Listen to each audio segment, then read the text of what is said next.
We met around 8 months before my army, and then we just kept a long distance relationship until I finished my army. When you are married and you're a woman, pregnant, you can get an exemption from army services. My friends and parents, they told me that if I'm happy, then it's okay. But 안녕하세요. 이스라엘에서 미셸입니다. 만나서 반갑습니다. 한국 온 지 4달 됐어요. 잘 부탁드립니다. In Israel, I mainly practiced graphic design by myself and modeling in Israel too. Everyone, no matter what your position, they do the basic training. If you're a combat soldier, you will do a higher level of basic training. But if you got an office position, you will do a lower level of basic training. But mainly everyone learned the same things like shooting a gun. And after finishing basic training, I finished army around 1 year ago at 2022. And I served for 2 years total. Now I'm 21. And in Israel, everyone start army at the age of 18. Things that are necessary for your army, unless you have extra tests to complete, you can start army a little bit later. For girls, it's 2 years, and for guys, it's almost 3 years. Only situations you can get an exemption from army service is when you are married and you're a woman, pregnant, religious, and you need to prove that. You need to prove all of those things actually. Or if you are mentally ill enough to not be able to serve. I knew if I will do that, I will always think, oh, did we marry because of love or just because I didn't want to face some hard things? And I did want to serve in the military, also because my parents wanted me to do that. I'm glad I did. I remember when I was at my first base, it was a little bit hard at first, of course, because I was just adjusting. I was doing my guarding and I was at the guarding booth alone, and suddenly I saw a really cute cat and it just really made me happy because I really love animals. Yeah, I really remember that moment. It was so dark and he just came to me out of nowhere. I think when I came to my first base and I was just adjusting, and it was a little bit hard to get used to the people around me, so I didn't have many friends and it was kind of hard. We have around, I'm not sure exactly, but we have around 16 or 18 days in a year, and we are allowed to just use them whenever we can. But sometimes a little bit uncomfortable thing is when there is a Jewish holiday and our commanders sometimes force us to use our vacation days on that holiday even if we don't want to. Every commander can give their soldiers extra vacation as a prize for good behavior or something like that. Occasionally, but I didn't know there is the extra vacation days the commander can give. Is it same?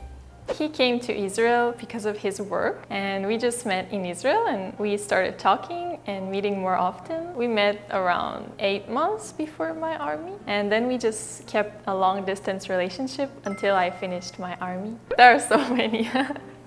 Because he was really polite and different from most people. He really respected me and I saw that anything to make me happy. I think at the first meeting, more shy than most of Israeli men, and it was a little bit cute. Yeah, I felt interested. I'm also a little bit shy at first, and then I open up. He actually already knew a little bit that even females have to go to army in Israel, so I didn't have to explain much. Just I said like I'm obligated to do that, and it's gonna be 2 years, and if we pass it, it means we are strong enough to be in this relationship. I mean, of course we had some hard times because we are far and it's not like a usual relationship, but we built trust during that time and we video chatted really often, so it was okay. But it was of course hard. I think it was a good test for the relationship. I think already during army I was thinking living with him in Korea currently will be a better option because he already had a job here and could develop myself here a little bit before we find another option. Maybe we can also live in Israel. I don't know what the future holds. Actually, he is okay with both, but of course he just wants to find a job in his field. Is it okay I say that? Because oh, okay.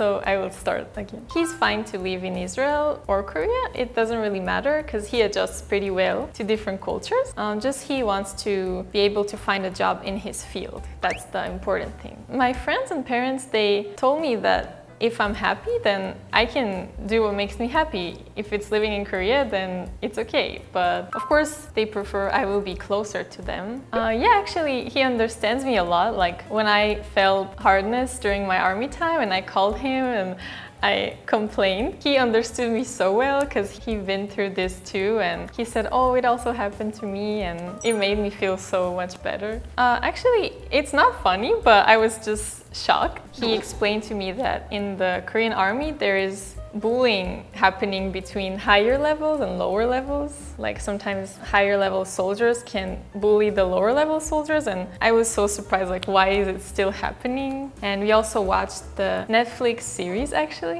What was it called? Yeah, we watched it together, and it was so like shocking to me, and that this thing can actually happen. It made me feel so sad. Of course, we also have sometimes, but not to this extent.